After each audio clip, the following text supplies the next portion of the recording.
Hello everyone, this is David, and today I'm going to try to walk through the process of taking a first generation iPod and modifying it with flash storage and showing how you can actually put music on the card, seal up the back, and then over FireWire you can still synchronize and list out what's on the iPod. It's the full functionality. Now, one caveat is transfer speeds are going to be slow over FireWire, and you just have to know that going in. So this solution that allows you to synchronize these first generation iPods, it works, but it's slow. So just keep your expectations in check. So anyway, this, like I said, is a first generation iPod. This also works with second generation iPods. First and second, everything that applies to first applies to second. For years, I've been trying to get flash storage to work on here. Many years ago, I researched this, looked into it, discovered that you can actually put music on the card if you prepare the card correctly. You can partition it, put the firmware on, put music on. A lot of times it required a donor iPod, like a third generation iPod, to get the music on. It worked. You could put the card in a first generation iPod and it worked, and I made a video about it years ago. The problem is that FireWire syncing did not work, and there was just no solution. Nobody quite understood why, and there was no solution. It was just understood that if you have a FireWire iPod, that syncing is broken. And as I've understood in more recent years, and very recently, I think people have been researching this, and it looks like there's a hardware modification out that if you get this special board that somebody's made, it's a hardware fix. It actually does allow flash to work and synchronize over FireWire at higher speeds. But that solution requires custom hardware. And I was going for a solution that just let you use kind of the regular converter cards that everyone's been playing with for the last 10 years or so. And so that's what I'm gonna do here. I have two cards here, actually, two adapters. This one is just the cheap, I think you can get them from China or whatever. There's lots of them on eBay, and they've been around. These are pretty simple. I actually have been using this for years. If you want to go to the premium option, there's iFlash adapters, and this is an iFlash. This is the Flash Solo. It actually says it's for 3G, 4G. Yeah, I'm just going to use it because I figured out it works. But initially, I'll get this working with this one. And of course, you need some more hardware with this. And so again, I'm just playing with the cheap Chinese hardware. I'm using this card. This card will work in the first and second generation iPod, converted iPods. A limitation of this card is it won't allow storage past 128 gigabytes, but the actual firmware of the iPod itself doesn't allow any storage beyond 128 gigabytes. So it's kind of like, well, this isn't really limiting anything. In later generation iPods, where the iPods can handle more storage, this card becomes a problem. But for what we're doing with the first and second generation, hey, you can use this card. So they're cheap, use it. And then what else do I have? Well, I have lots of cards. Let me pull them out. I've got a 2 gigabyte SanDisk card, 128 gigabyte. We'll use the 128 gigabyte card. But you can also do this with micro SD cards, and I'm going to show you how. Actually, let's see here. I have a micro SD card sitting right over here in my computer, and of course it needs the adapter. So here's the micro SD card. Here's the adapter. This micro SD card is also 128 gigabytes. So we're going to show the using the most adapters. I'm going to show using 128 gigabyte micro SD card in the SD adapter, put into the the cheap red compact flash converter, and then this is going to go into here. If I put it in the right way, that's what it's gonna look like in the back of our iPod. But first, we have to plug this into the iPod.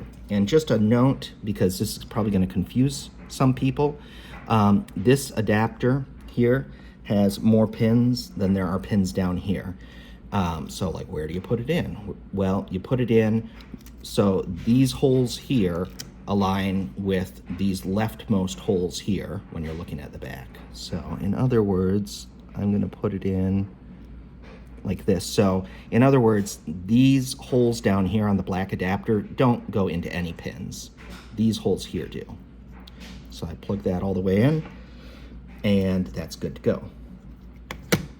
So now I need to flash my card, and I'm going to flash it with, I have this little guy for flashing SD cards. It actually probably also flashes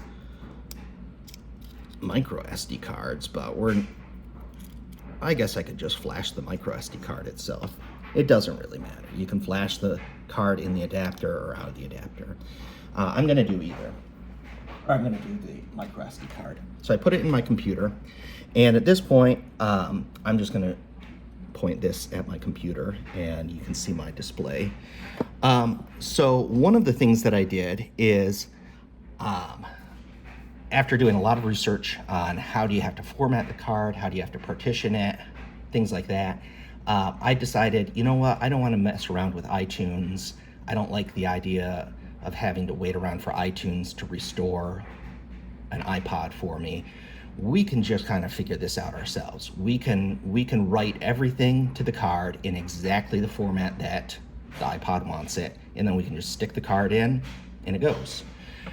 So I wrote a utility to do that, that sort of thing. Basically, prepare a card 100% for a first, second, third, maybe even fourth generation iPod. Probably, I mean, the idea could be extended to later generations. I just don't have one.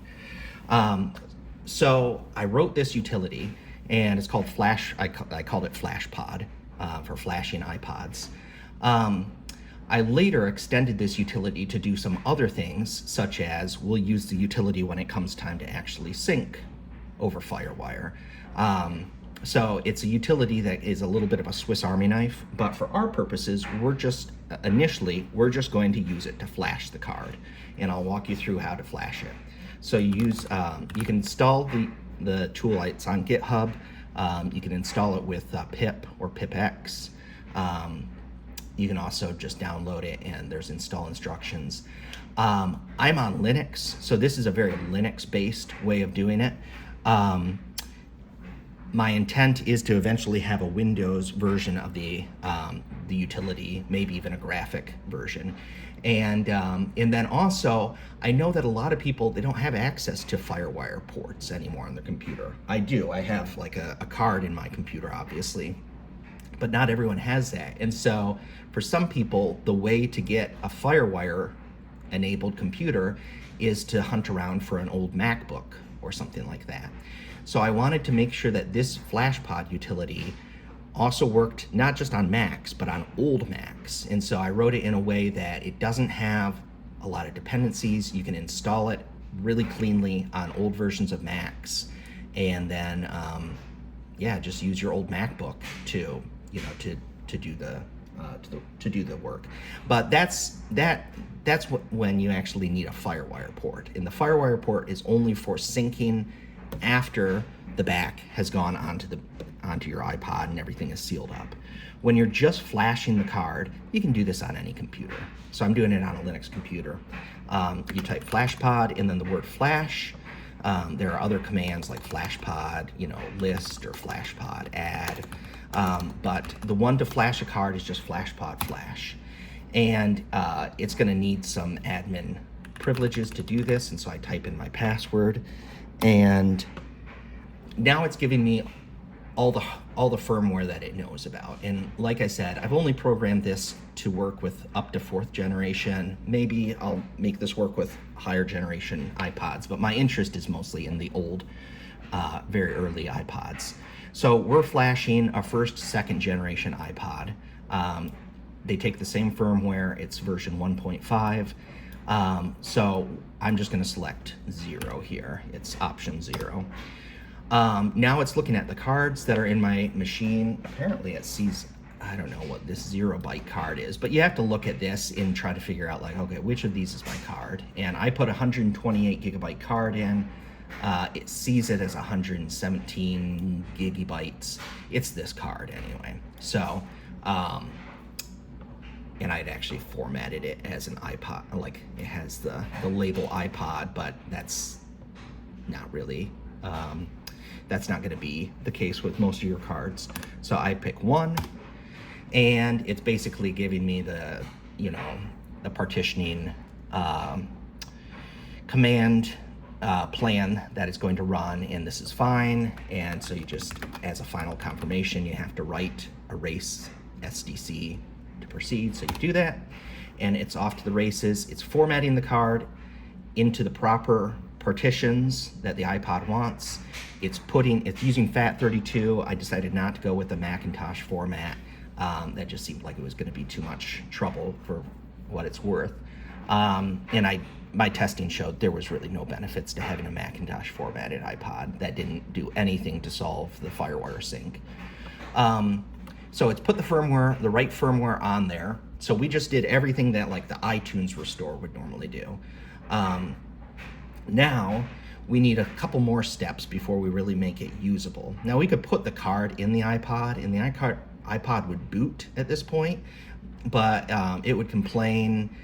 Well, there would be no music on there. So one of the things iPods need, in addition to the music, the MP3 files or whatever you're putting on there, it needs a little database on it that basically tracks all the songs and all the content that's on it. And so we're going to build this database. It's something that, again, iTunes would do for you, but we can do it. And you can do it with, it's a standalone command, but what this is guiding us through, this is kind of guiding us through like all the steps. So it's prompting us like, hey, do you want to also init the database?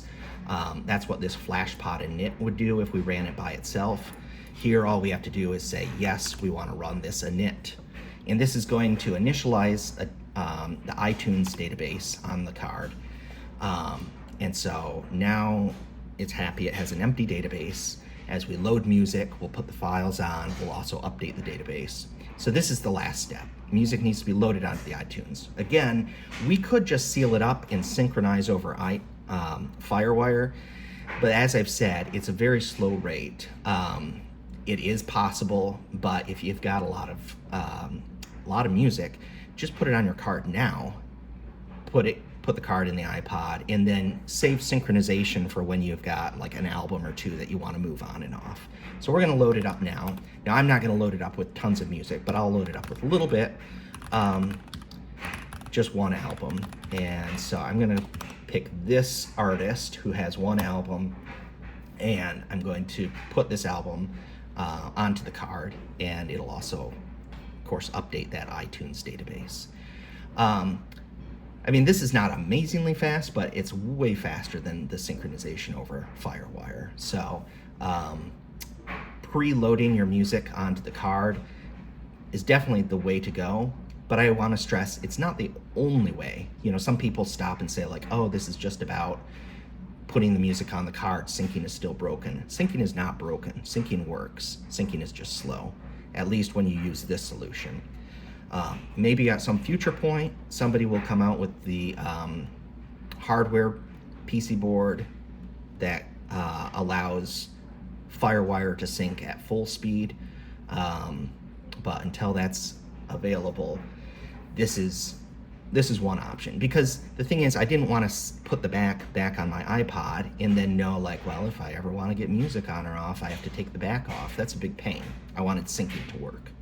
So it says it's done. I'm just going to unplug this from my USB port and pull it out. And I just want to stress, I'm not really using bespoke parts here. I'm using cheap adapters. This micro SD card, if you see, is from Micro Center. It's just their house brand. So that was another thing I wanted to do. Is I spent a lot of time testing compact flash cards. I bought dozens of compact flash cards over the years, many vintage ones, trying to find this, what I thought would be this unicorn card that would work, and none of them did. And so ultimately I decided, okay, I'm going to use adapters, I'm going to use SD cards, and I have to find a solution that works with that. So the back is in, everything's plugged in snug, and so I'm going to just turn this on now, and we'll let it boot.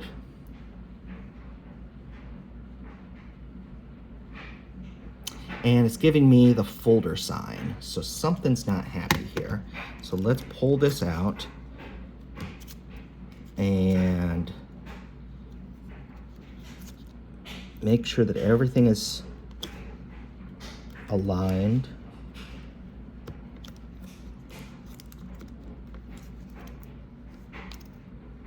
And I'm going to hold down menu and play and just reboot it one more time. Uh-oh, it's out of battery.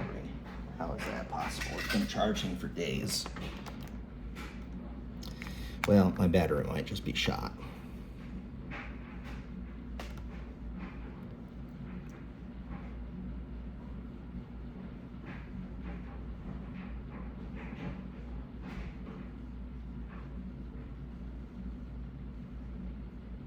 All right, so this one isn't working. So maybe my claim that any card works is not true. So let's try this again. But let's try it with this SD card. So I'm just gonna walk the whole process through, and I guess I'll show the computer process here. So I put that card back in the card reader, and I'm going to say FlashPod flash. I'm going to do the first generation. I'm going to say it's this one here, 0. Erase SDB. Init the database. Put some music on the card. Got to remember where I keep my music.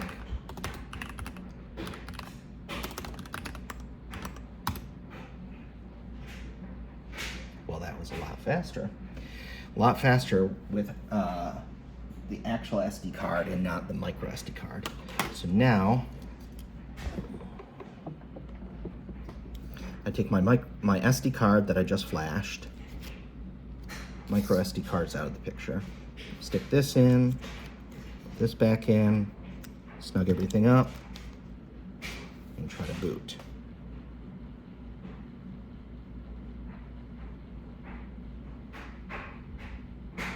And it's giving me the folder again. So I'm not sure what the problem is. This is a live demo. I have 2 of these, and so just to rule out that the adapter is causing problems, I'm going to, well, there are many adapters in this equation, but I'm going to put this one in, and I actually have, oh man, I have 2 of these things too. See, I'm going to use the other one. I know we're changing several variables here, but I'm just trying to get this running.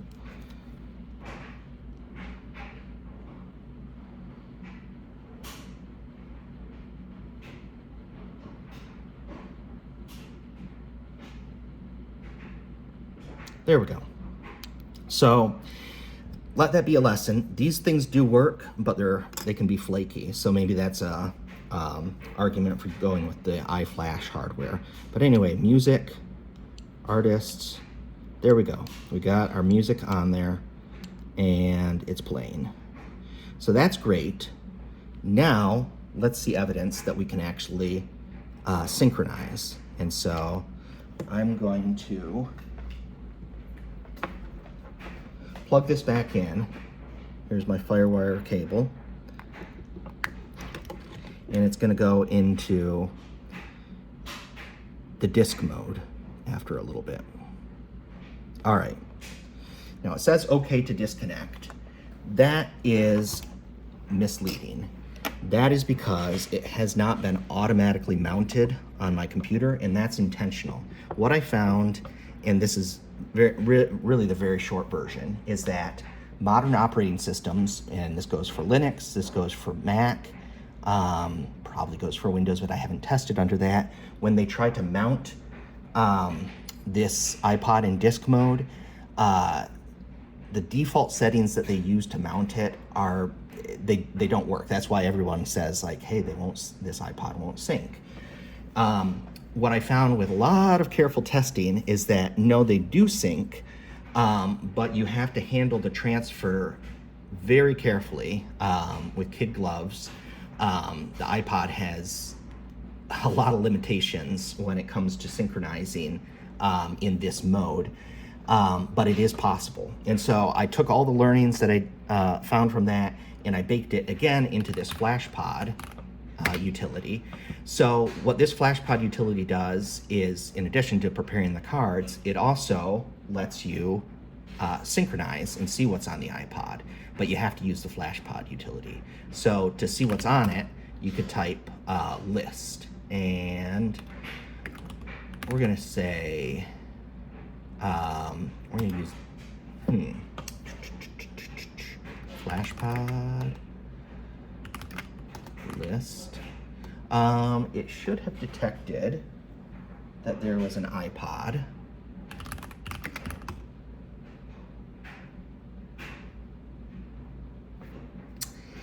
And that might be, and this is something that I need to document better, but it might be that we actually need the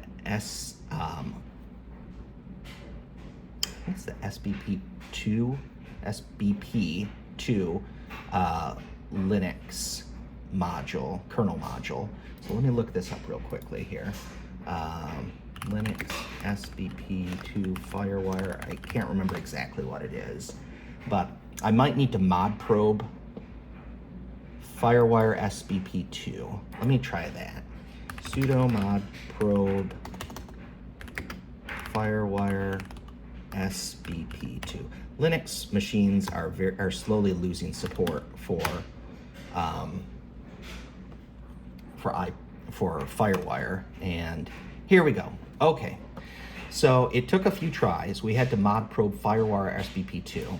So I might bake that into the FlashPod utility if that's not if you're on Linux and that kernel module hasn't been loaded. I'll try to auto load that, but that's what was missing here on my machine. I was missing a kernel module, but then after a little bit, it didn't recognize it right away, but eventually it was able to recognize that on SDB2, that device, we have an iPod. And so here we go, found iPod, 14 tracks, 1 artist, 1 album, Relic Pop, Thick as Thieves. So let's say I want to synchronize something else now. So again, here's my iPod.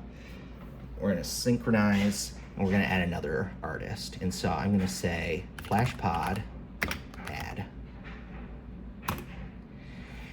And it found the iPod, again, found iPod on dev SDB2, and it's asking me what do we want to add, what directory of music. So I'm just going to go back to my, and I'm going to add, let's see, what do I have under C? I'm going to do tab, and it's going to show me all the music I have under C. Let's add some can. So it found 22 tracks, I think a couple albums here. And so it's adding all the albums. But now it adds it at a much, much slower speed. So we're really crawling here. This is why it makes a lot more sense to put all your music on the iPod first, if you can, and then just use this sync tool when you occasionally get new albums and you want to put them on, because like I showed here, it's very slow. But it does work. And I'm gonna actually kill it because I don't want to sit through 22 of those. And let's actually try to add something that's not so doesn't have so many songs on it.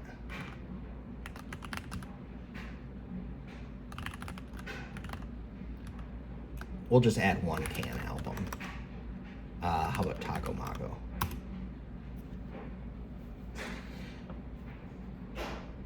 So this will be slow. I don't know how to pause the video, and so you might want to just skip ahead, but this will take a couple minutes to add these 7 tracks. And I realize for some people that might be unacceptable.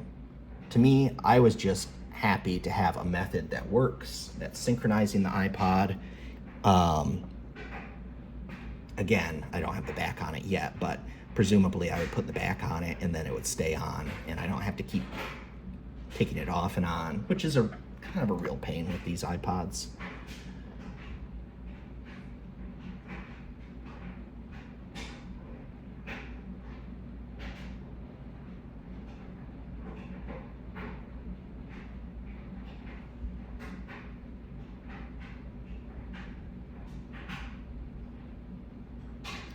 So while we're waiting, I can go into a little bit more detail. This isn't supposed to be a technical deep dive, but essentially there are 2 ways that your computer can communicate with a hard drive.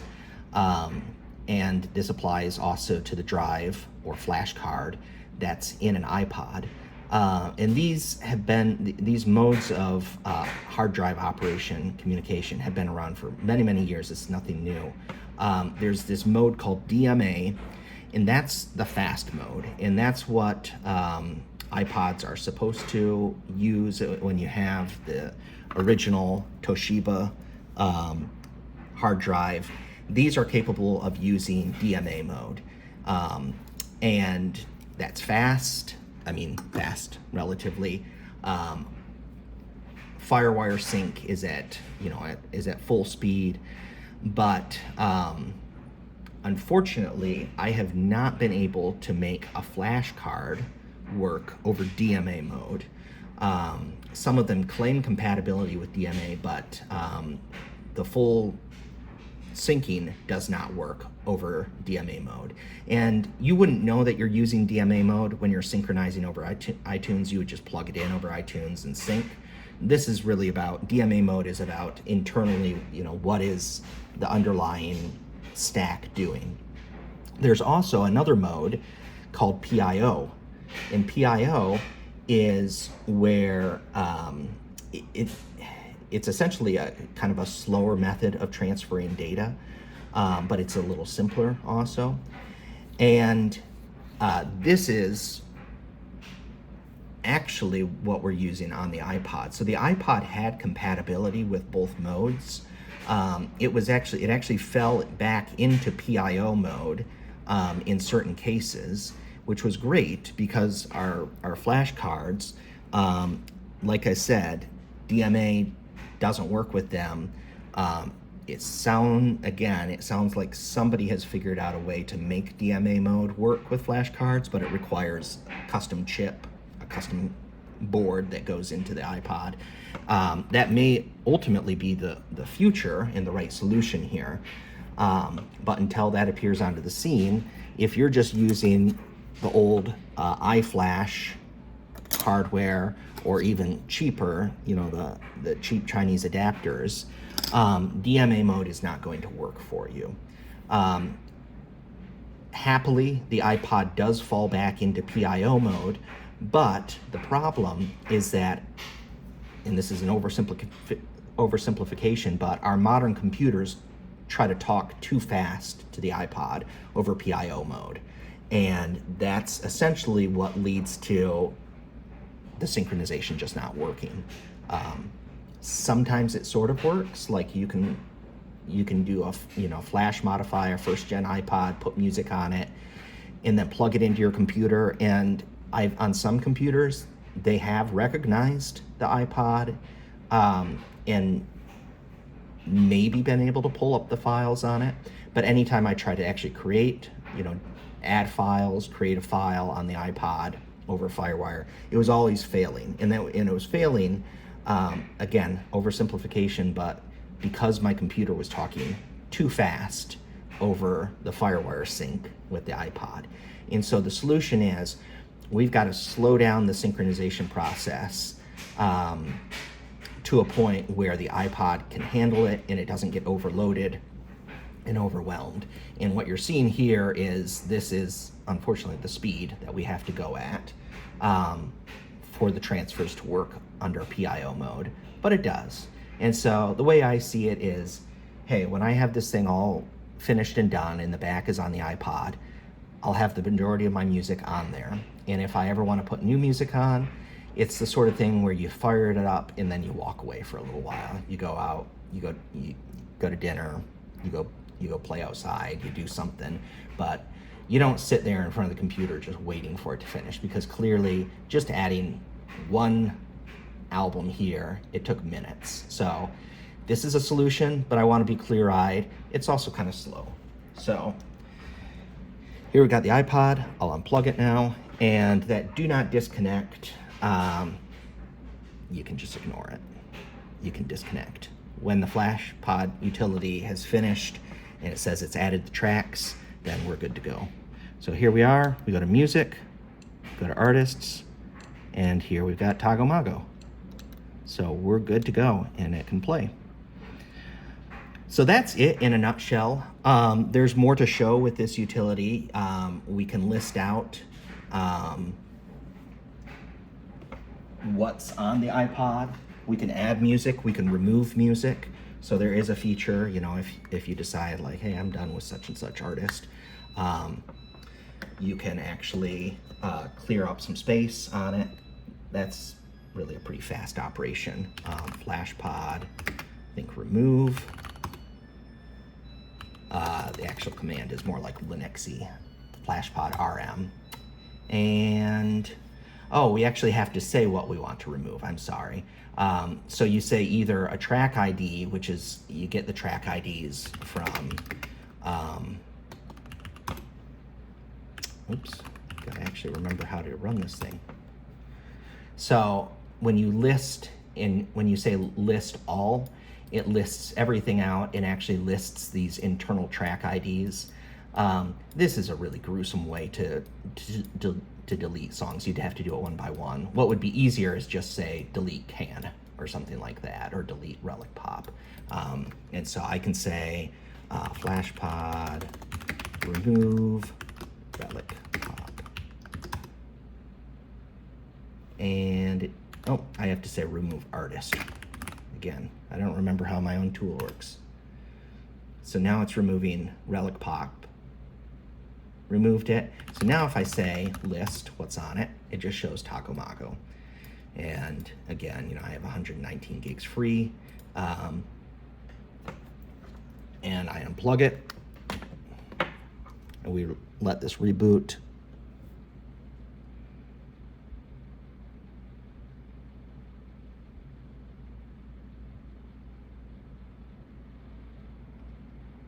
And confirm that, yep, we only have can on here now.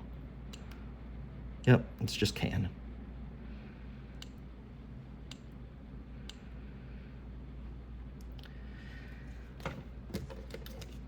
And I think I showed that I was going to do this with the FlashPod adapter. So let me pull this out carefully. So this was, again, the cheap Chinese adapter with the cheap red Chinese compact flash adapter and an SD card. When we tried this with my micro SD card, it didn't work.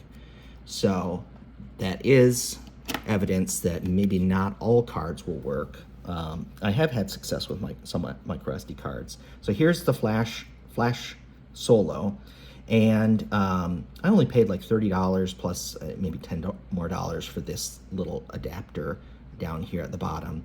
But this is going to plug in. This time the pins all match. There's no ambiguity around, well, which ones do they go into? So I'm going to plug this in.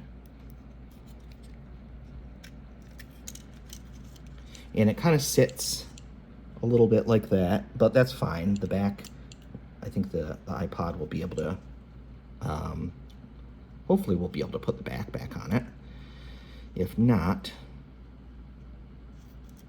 that's going to be a problem.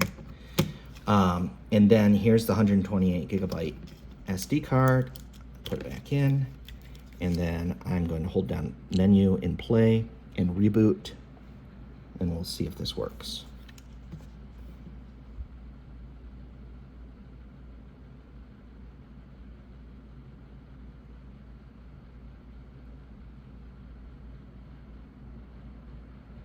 And it does. Go to artists, and we can start playing a little Tagomago again. So this is with the Flash Solo card in it, and even though it says 3G, 4G, hey, it works with the first generation. You just kind of have to figure these things out. You don't always go by the official documentation, or the official documentation might say the Flash Solo works with first generation. I don't know. And then of course I want to put the top back on. Oh yeah, that's gonna fit. Or the back, I mean, not the top. Well, I think it is. I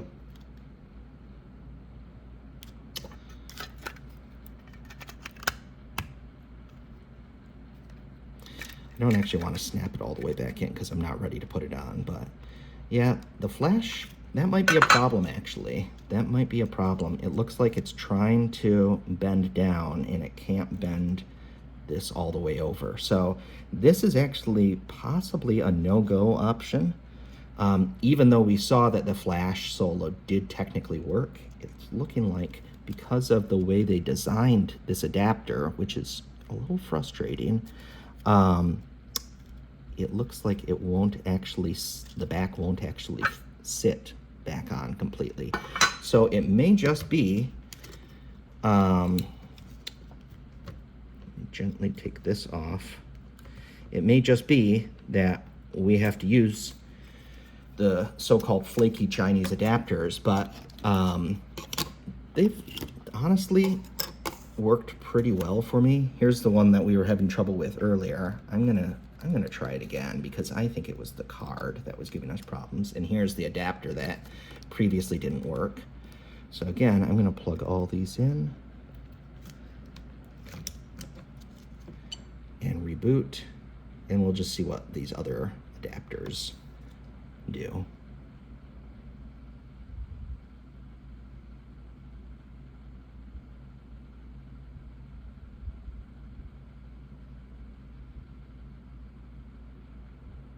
No, there's something seriously, it's either the adapter, the compact flash adapter, mine might be bad, or it's this green adapter, and we'll figure out which one it is in just a second. So reboot.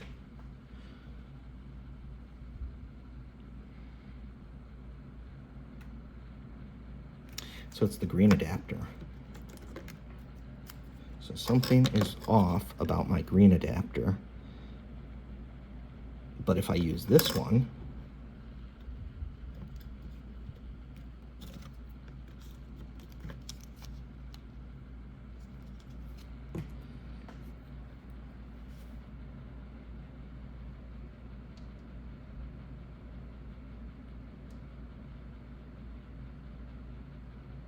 it works fine.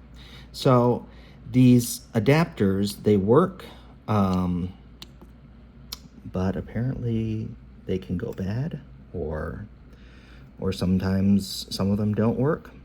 So I'm not sure exactly what the problem was with this one. It seems like a pretty simple device with almost no active electronics on it. So I don't quite understand what would go wrong on it. Plug this in. I'll give this one more shot and make sure I've got it in the right holes. Plug this in. Oh, you know what? I see what's wrong. I'm missing this jumper on here. This jumper is missing. So let me take this jumper off and put it on the adapter that hasn't been working for us, and we reboot. I bet it's going to work now.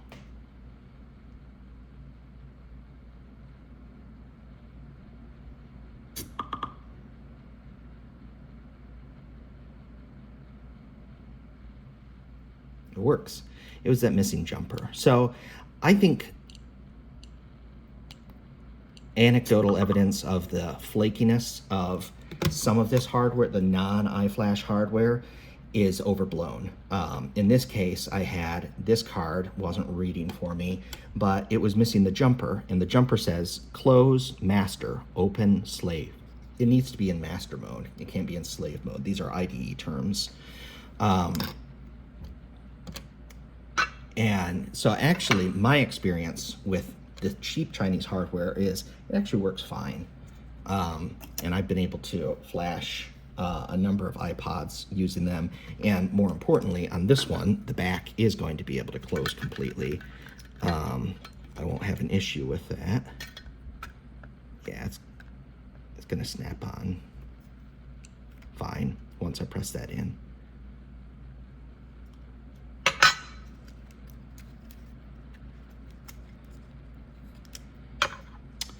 So there it is. There is a flash modded iPod, and I've just used an SD card. I haven't used an actual compact flash. I didn't find some unicorn compact flash card. I'm using an SD card, and I have 128 gigabytes of storage on here. Unfortunately, that is the max for first and second generation iPods. Their firmware is limited to that. It's a hard limit. It would require actually modifying the firmware on the iPod to make them capable of reading greater than 100. Well, it reports as 118 gigabytes, but that's still quite a lot of space. That's way more than the 5 or the 20 or the 10 gigabytes that these originally came out with. So that's it. Go and use the tool. It's available for free. I did this for myself, but I also just wanted to share the wealth. If anyone else actually wants to do this, the tool is, I made a website called flashpod.dev, and it gives install instructions, install with either pip, if you know what that is. If you don't, there are Linux, Mac, and Windows. I haven't tested the Windows version, and that's on my to-do list, but the Linux version is very well tested. The Mac version is reasonably well tested. So there you go. Thank you for listening. Bye.